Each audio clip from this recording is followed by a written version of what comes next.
نقل کرتے ہیں جناب مفضل میرے چھٹے امام امام جعفر صادق علیہ السلام کے صحابی ہیں.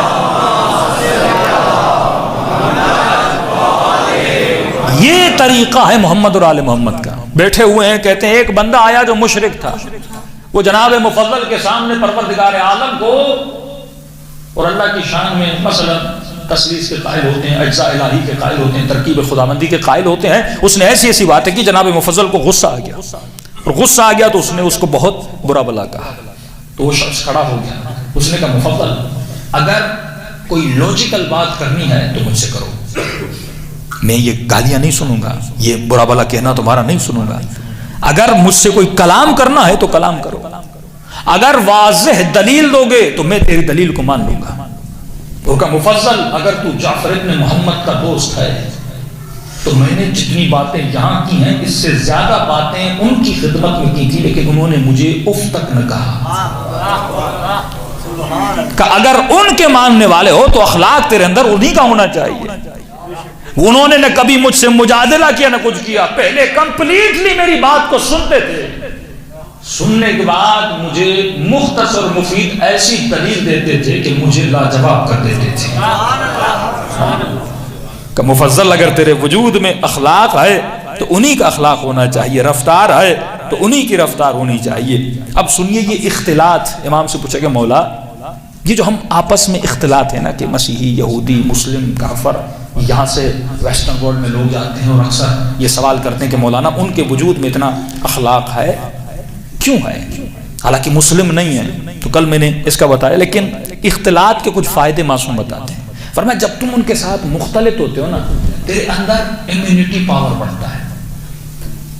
آپ کسی ایرانی شیعہ کے پاس جائیے, ایک سمپل ایرانی شیعہ, اور اس سے پوچھئے مثلا خلافت کی بحث, فدق کی بحث, مختلف چیزیں ان کو پتہ نہیں ہے. اور پاکستانی شیعہ سے آپ پوچھیں گے نا وہ زیادہ اویئر ہے. آپ اتنے اویئر کیوں ہیں؟ کیونکہ آپ ایک مخلوط معاشرے میں رہتے ہیں. آپ کے اندر مولا علی کا دفاع اور عقائد کا دفاع بنسبت عوام کی بات کر رہا ہوں, ہماری عوام میں یہ چیزیں زیادہ ہیں بنسبت ان کے, کیونکہ جب معاشرہ مخلوط ہوتا ہے آپ 24 گھنٹہ ڈیفنس سسٹم میں. ہاں آپ کا نوجوان جتنا فیس بک پہ عقائد کی بحثیں کرتا ہے اتنا ایرانی نوجوان نہیں کرتا, کیونکہ جب اختلاط میں آپ آ جاتے ہیں تو آپ کے وجود میں ڈیفنس پیدا ہوتا ہے. مثلا ایک بندہ اپنے بچے کو 24 گھنٹہ گھر میں بٹھا دے تاکہ میرا بچہ بیمار نہ ہو, 6 سال گزر جائیں کبھی گھر سے نکلنے نہ دے, اور جب 7ویں سال اس کو باہر نکالے گا وہ فوراً بیمار ہو جائے گا. تو اسی لیے امریکن پریشان تھے کہ ہم عراق جاتے ہیں پریشان ہو جاتے ہیں, عراقی بچے مٹی میں گھومتے پھر رہے ہیں, یہ بیمار نہیں ہو رہے ہیں. کیوں؟ وہ اتنا ان کچرے میں گھوم پھر کے ان کا امیونٹی پاور کیا ہو گیا تھا, مضبوط ہو گیا تھا. اور یہ رپورٹ آئی جن ملکوں میں سب سے زیادہ صفائی ہے کرونا وہاں سب سے زیادہ ہے. اور جو گدلے میلے سے ملک ہیں, خدا نہ خواستہ پاکستان بھی ان میں ہے, تو یہاں کرونا سب سے کم تھا کیونکہ امیونٹی پاور ان کا بہت ویک تھا, اور یہاں پہ امیونٹی پاور ان چیزوں میں رہ کے غریبوں کا مدد ہو گیا تھا. تو جب اختلاط میں بندہ رہتا ہے تو اس کا جو ایمانی امیونٹی پاور ہے, جذبہ ایمانی ہے, وہ زیادہ مضبوط ہو جاتا ہے. کہ قرآن کہتا ہے یذبحون ابناءہم ویستحیون نساءہم, یہ صیغہ مضارع ہے کہ وہ تمہارے بچوں کو ذبح کرتے ہیں, تمہارے عورتوں کو اسیر بناتے ہیں. فی ذالکم بلاء من ربکم, اس میں پروردگار عالم کی بلا بھی ہے. لیکن اے مومن تم یہ دیکھو جب دشمن نے تیرے اوپر ظلم کیا, تجھے قتل کیا, تیرے بچوں کو مارا, آج بتاؤ تمام تر امت آئے مسلموں میں اگر کوئی مضبوط ہے تو وہ کون ہے؟ مثلا شام پہ حملہ ہوا, اس کے نتیجے میں شیعہ مضبوط ہوئے یا کمزور ہوئے؟ آپ مضبوط ہوئے. عراق پہ حملہ ہوا, اس سے شیعہ مضبوط ہوئے یا کم ہوئے؟ مضبوط ہوئے. لبنان میں اسرائیل نے حملہ کیا, شیعہ مضبوط ہوئے یا کمزور ہوئے؟ مضبوط ہوئے. اس وقت جو شیعوں کی فورسز بن چکی ہیں اتنے حملے کرنے کے بعد, وہ تمام تر فورسز مضبوط ہیں یا کمزور ہیں؟ تو یہ مت سمجھو جب تیرے اوپر حملہ ہوتا ہے تو کمزور ہوتا ہے. دشمن جتنا حملہ کرتا ہے, تبھی کہا کہ اللہ شہداء کے خون میں برکت عطا کرتا ہے. دشمن شاید یہ سمجھے گا میں ایک حسینی کو مار دوں گا, کل کوئی اور حسینی پیدا نہیں ہوگا.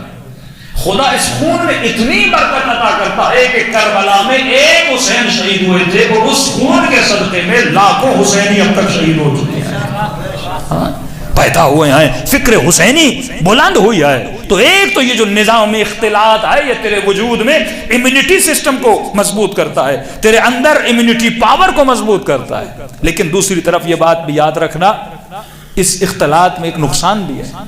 ایسے مت سمجھو کہ شیطان اس سسٹم میں چپ بیٹھے گا، وہ تیرے اندر بھی نظام ظلم کو مضبوط کرے گا۔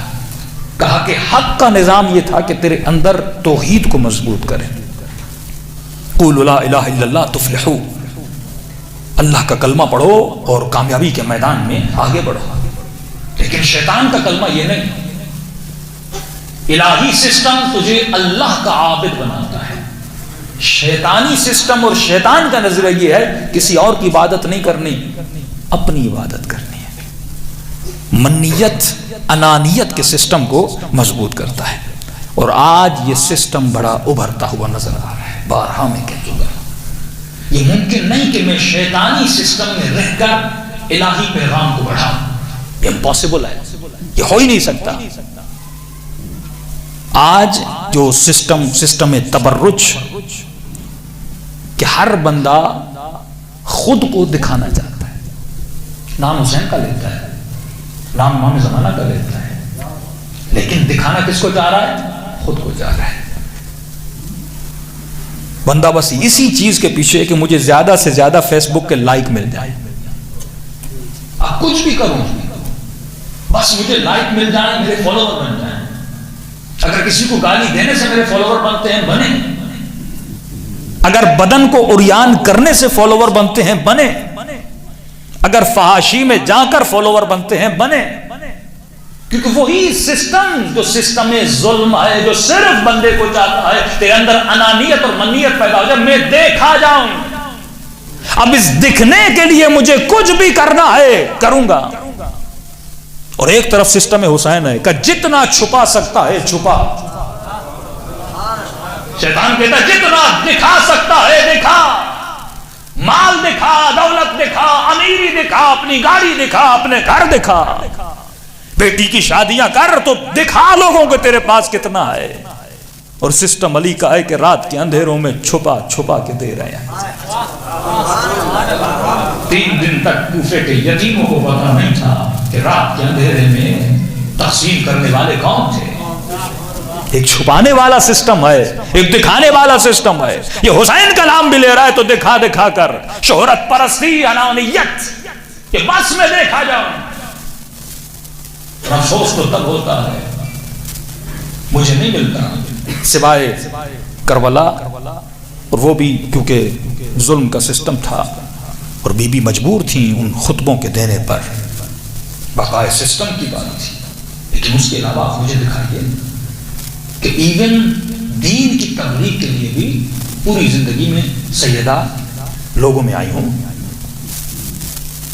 اور سیدہ نے لوگوں میں آ کے خطبے دی ہوں۔ ہاں جب حق کی لینے کی بات تھی، ولایت کے دفاع کی بات تھی، مجبور کیا جاتا تھا تو بی بی جاتی تھی صرف یہ بتانے کے لیے۔ یہاں تک ملتا ہے جب بی بی اس دربار میں جا رہی تھی سیدہ، تو بی بی نے کچھ عورتوں کو اپنے پیچھے رکھا تھا۔ کہا کیوں رکھا؟ کہ جب سیدہ جا رہی ہیں تو سیدہ کے جو قدموں کے نشان ہیں وہ بھی مٹ جائیں۔ جب اس بی بی سے پوچھا جاتا ہے عورت کا عظیم ترین مقام کون سا ہوتا ہے، تو بی بی کیا فرماتی ہیں؟ جب عورت اپنے گھر کے اندر ہوتی ہے۔ اور آج حسین کا نام لیا جا رہا ہے، شیعہ لڑکی حجاب میں آتی ہے، فیس بک پہ بیٹھ جاتی ہے، انسٹاگرام پہ بیٹھ جاتی ہے،